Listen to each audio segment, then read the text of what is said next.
Joel here with Be Growth Driven, and we're here with a new episode, and I have a good dear friend of mine, Whoop, whoop! Matt Smith, joining me here. We're recording. It's live. In the studio. Prove And it. for those of you that don't know who Matt is, as seen on Undercover Billionaire with Yep. Grant Cardone, I wear pajamas for a living. right? Those nice pajamas.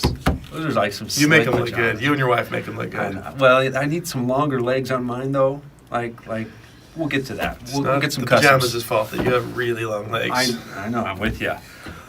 We're here to discuss, and Matt, like the last time we tried to do this, it was a much better like location, but I think it The BVI. didn't work well.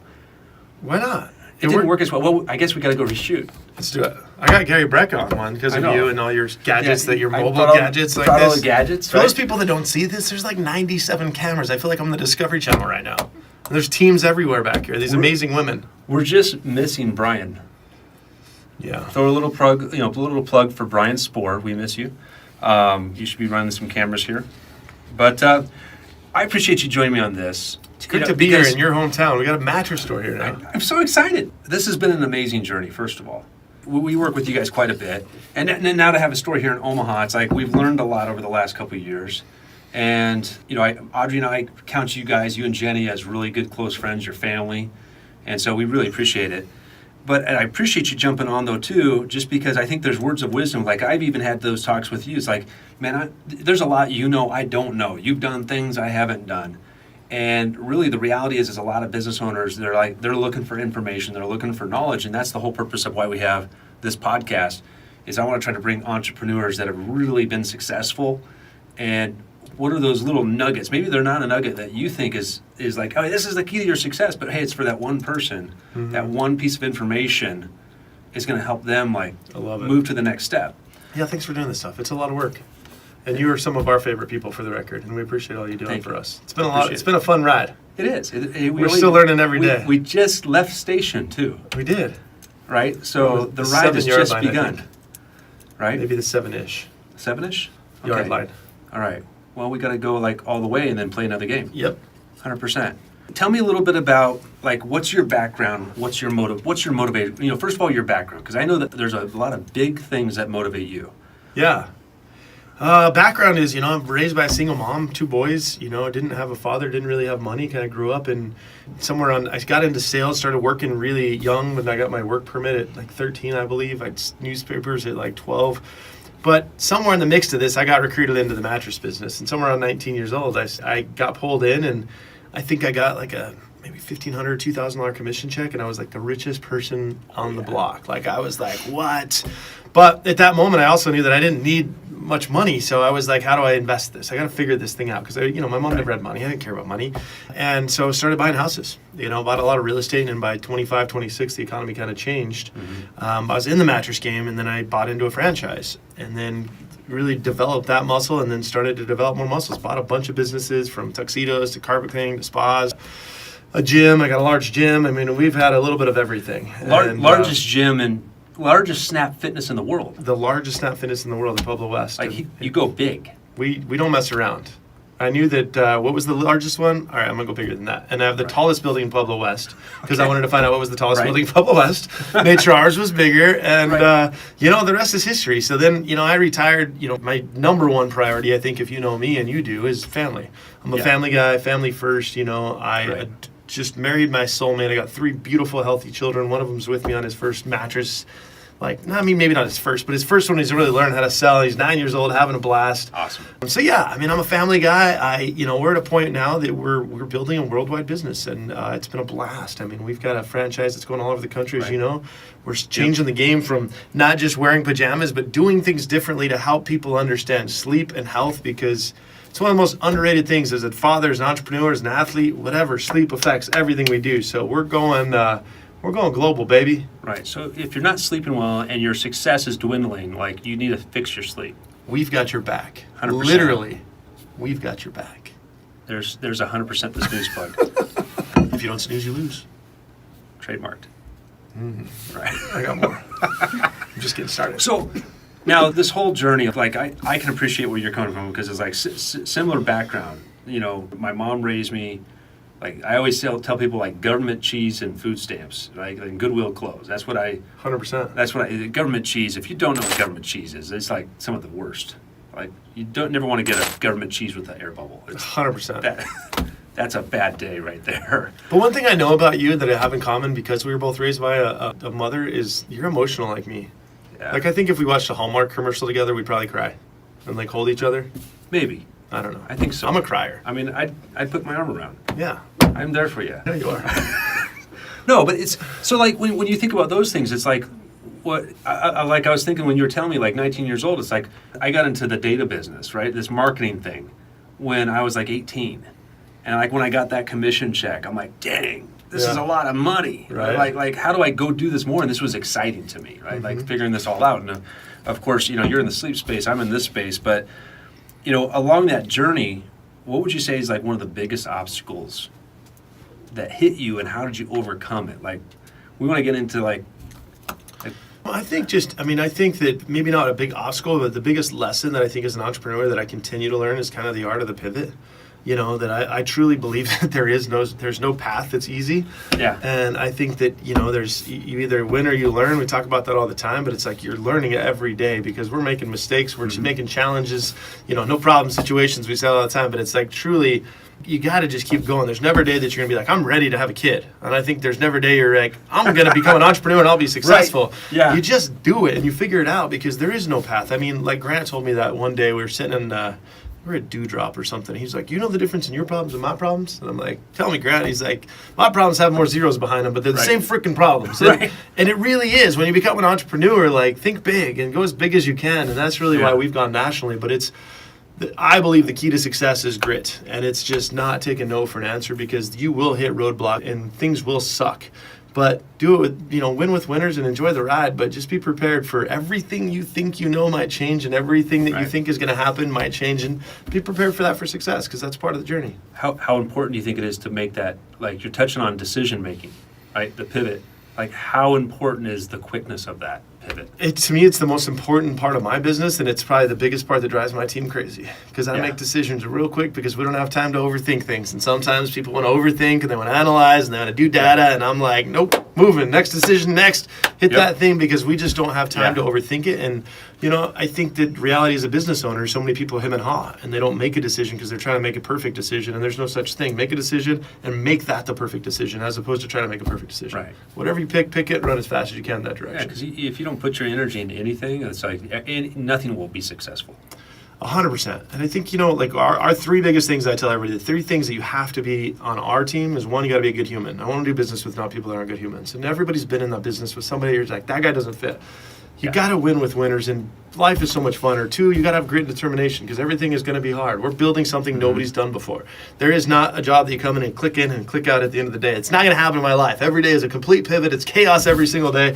And, and coachability is the third one. Like, I'm very coachable. I learn from you all the time, but I believe that you've got to be able to learn from other people no matter where you're at, or none of this is going to work out because there's a million ways to do things, but the ability to do the things that are going the right direction, we got to all roll the same way.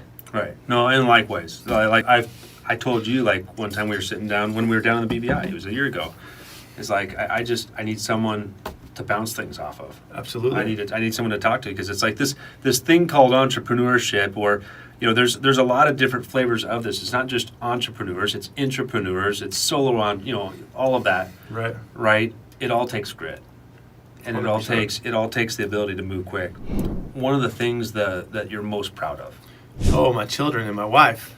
Right. Like, that's it. Like, that is, I am married to the person. It took me 30 years to find her, but I am married to the yin to my yang, and she's just everything. And then having three beautiful children that I know are good humans, are going to be good at this point. I don't care what they do in life, they're going to be good humans. So that's definitely my proudest joy is the family. And then, I think from a business standpoint, we are doing something nobody else has ever done. And every day I have to stop myself and pinch myself and say, this is okay. Like, it's chaos, but we are doing something nobody's ever done before. I think part of that's like going back to the pivot point, right? You don't look back. It's like you move forward quickly because you can't fix what you already did. 100%. It's done. The day's written, so you can't change that. And I think I see a lot of people, I don't know about you, but it's like you see a lot of people, they just hang there. And they dwell in that yesterdayville. of what happened, what should have happened, and they just role play that again and again. It just gets them nowhere. Kind of eats them. What would you say is like when you are decision making, how do you decide that something's good? What do you use to say, hey, this is the right thing to do? When you're making decisions, you've owned a lot of businesses. We work with you a lot, and I know, like, I love that, and it frustrates. I can see it's like, and I can see in any environment, like, I do the same thing. Like, I know I like yank things. I'm like, oh, that's not working. We're going to fix it now. Yeah. Right? Because what would you say is like the governor of how you decide that this is the right decision to make? Again, I think it's just making a decision, but I believe that, like, I have a lot of coaches in my life as well, and, some of the coaches have, like, decision cubes, and is it good for the customer, good for the vendor, good for the employees, and good for us, and is it, like, an overall health? There's, like, cubes that you do.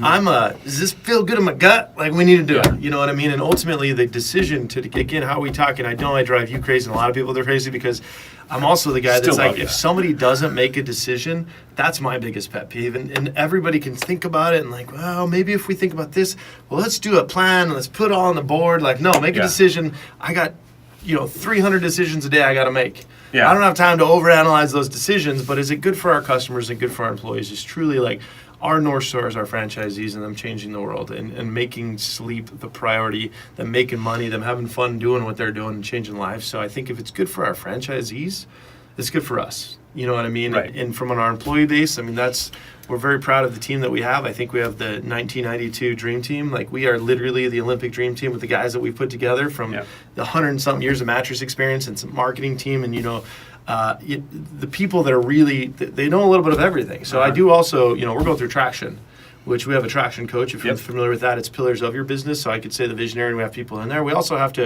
we leave people in their own lanes. Like, if it has to do with operations, I got to stand back. I'm going to help George. I'm going to help, but that's his lane right there. So he ultimately is the leader of that lane. So we have decision makers underneath. I'm just the visionary to make sure it all gets done. And when I see things not getting done is when I jump in and people get frustrated because they're like, that's my lane. And I'm like, well, it's not getting done. I'm here. Right. We just need to get it done. I always call it here like moving the cheese. Like, I'm going to move your cheese. It's the way it's going to go. We got to get it done. Things got to happen. 100%. When you think of building teams, yeah, what are the key things you look for as you're building your team? Like, I'm sure that decision process has changed from 3 years ago to today. Yeah, 100%. And I think that, Brandon Dawson probably taught me the biggest thing on the breaking points. And I know you've been through that too, but I think that I didn't really understand that until even recently. It's been some of the harder journeys of change and turnover and some different people. But I think that, obviously the same things I say is I always say good humans, great determination, and a little bit of coachability. You got to be to even work with us because all of that goes into our core values. You got to be a pillow fighter. You got to have grit, and you got to have no problems, just situations, another one of ours, because you got to be willing to just take this on and run. But you also, like what Brandon Dawson taught us, and I believe is, I'm going through it, is like you get to breaking points. When you're a $3 million company, you might need different people than you did at a $1 million. And when you're a $7 million, you might need different people. And it's real because some people just don't like change. And if you don't like change, I'm the hardest person to work for because I got change going on every single day, all day, and we're just pivoting to get there. So I believe getting the right people, but then, as we've done with a couple of our team from Wake Up, they're all doing their own thing now. And I've helped them find their own thing, but that was the next evolution is they needed to open their own. I needed to help them get to that. But then I bring in some new person and they're fired up, ready to go and crush it. Like our new guy, Mason, like you just see, okay, that's okay. This is a part of the journey. And then the next level. And some people will make it through all the levels if they like change in that. Right. And then we need something different. So we're always there. So I just think you always want to win with winners though. I don't want people surrounding me that don't have energy and aren't good humans and not fun because this life is short and we're going to make some mistakes and I want to learn with the right people. Right. Have fun along the way. Amen. Have a couple pillow fights here and there. Exactly. If an aspiring entrepreneur, they're just starting out, they walk up to you and they say, Matt, what's the one piece of advice that you're going to give me? Nike says it the best. Just do it. Right. Like truly, that is the hardest part. I think 95% of entrepreneurs have an idea and they do nothing with it. Like everybody, like all of the things that can change our world, like Tesla's been able to do, people don't act on them. And I just believe, do it and start running as fast as you can and burn the boats. I think that's the second part of it. One, you got to do it. Two, you can't tiptoe into this shit. Yeah. It ain't going to work if you're like, if this doesn't work, I got a job. And if this kind of doesn't, I'm going to go ahead and fall back over here. Yep. You got to burn the boats and make that decision the best decision on the planet. And I think that's where entrepreneurs fail. But ultimately, Love that. Just Do it. You got an idea, put it into action. And don't give yourself a way out. Don't give yourself a way Because out. you spend time like planning your way out. Like you'll look for that when it gets tough, and you were right when it gets tough is right when the thing was getting ready to pop. 100%. I was with Denver Mattress for 18 years, you know, and it was an amazing company that I loved. They paid me very well, and I was building the largest app in the world. I was still in the process of building, and I remember going to my bank, and I was like, I just put in my notice, and the banker was like, what? Like, that's your backbone to this loan, and I'm like, I'm gonna figure it out. And my wife was like, are you sure about this? Like, this is our backbone, and we just had a baby, and I'm pregnant right now, and I'm like, I got this. I had to do it. I needed to peel the Band-Aid. I bet on myself. And, you know, the best thing happened. I probably tripled my income that year, and I had freedom. More creativity? Absolutely. Right? What else? Just on this topic of, like, just doing it. Like, what else? More you creativity? just learn to bet on yourself. You know, I think if again, even when I'm at Grant Cardone, Undercover Billionaire, people are like, you guys got money and you open a crazy business. I'm like, at that point, I had opened 9 businesses and I bet on myself 9 times and all 9 of them made it. Yeah. Because I fought the fight and I figured it out and I won. So when somebody comes to me and says, you want a biz? Yeah, let's go. Right. Put me in, coach. Because truly, I'd already done it, and I knew that I would figure it out. I knew nothing really about marketing, except I had a couple people internally making some videos. Right. But I said, yeah, it's just like anything else. It's the way of the future. We'll figure it out. So I think, bet on yourself is probably the key. Like, do it, figure it out. But I know myself. I'm usually the dumbest person in the room, especially when I'm around all these smart people that I'm in the room with. But I also know that I'm the hardest working man I know. Like, I will outwork anybody, and I will out-hustle anybody in this industry, and I will think different than anybody else out there. So I don't have to be the smartest guy. I just got to outwork everybody else on the table.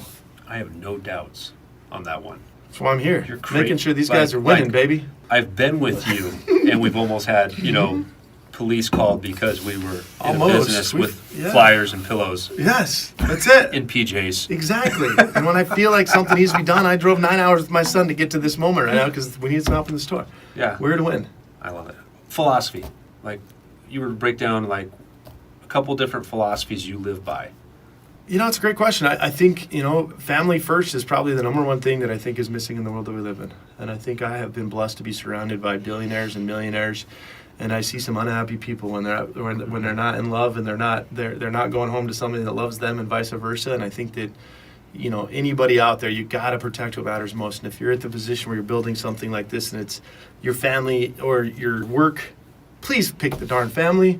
Like that is the why, and that is all this other stuff is noise. And when Steve Jobs passed away on his deathbed, that was his last thing is, man, I wish I had more people love me. I wish I knew my family better, and I believe that is the philosophy that is missing in the world of entrepreneurships, and too many people go through because they're prioritizing the wrong thing. So I would say definitely protect what matters most and protect your health. I'm doing 75 hard right now. I run every day. I mean, I do things, but I don't need a six-pack. I just need my heart to be pumping. And I think that life is short, and you realize that the older you get, but you also realize, like, being in shape, you're able to have a lot more fun. Not necessarily in shape, but the shape where everything doesn't hurt. Yeah. No, 100%. You got to take care of the machine. It's like you're the machine that's going to run, so you got to take care of the machine that's running. If you don't do that, it's kind of like like when you're in the airplane, they say, hey, the gas mask is going to drop, the oxygen mask is going to drop. Like, put it on yourself first, because you can't help anybody else if you're not there. 100%. So, and I wrote the book called Serial Dadpreneur, and I wrote a couple children's books. The new one's coming out. It's called Don't Hit the Snooze Button on Life. It's coming. It's going to be a kid's book. But, when I even wrote that book, it was like, you've got to learn how to juggle. And us as entrepreneurs, I got young kids, so if 5 or 6 o'clock comes, I'm never going to go and like, oh, I'm done for the day. I'm going to go home. Like, it's not going to happen. I'm 6 months behind my life right now. So go home anyway. Go have dinner with the family. Go play. Go shoot basketball. When they go to bed, go get your work done. But get your butt home, because there's never a day that you're like, oh, I'm caught up. I can go hang out with my kids now. No, that's one thing I definitely respect the life out of you on that, is that you do that. You do that with your kids. You do that with your wife. It's a lot of things that I've observed, and I appreciate, just it's helped me to readjust things even too. Okay. So I appreciate that. That means a lot. You've impacted me that way. Well, good. Let me ask you a different question. We're going to ask kind of like a business question here a little bit. How important do you think it is for businesses to understand their audience and then to market to that audience? I believe it's probably the most important thing in the business world. And I think you do an amazing job at that, and so does your team. But you really have to, as Grant would tell you, it's omnipresence. It's about being everywhere, because you don't know where your audience is. In my business right now in the franchise game, there's a little bit of that's true because my audience, I don't know where they are. They could be anywhere. They are. We know which percentage of them is, but you're also got up and coming entrepreneurs. You got doctors and chiropractors. You got a lot of things. But when it comes to like a store level, you need to know what's your audience, who are we hitting, how do we hit them. Otherwise, you're just peeing money all over the industry and hoping that something works. You know what I mean? So finding the data the data, even when we open a new store now, we have $20 million in data to find out where that location goes because of who's the audience. Well, the audience has got this kind of income, and the audience is, not this many stores in that area. They all sleep.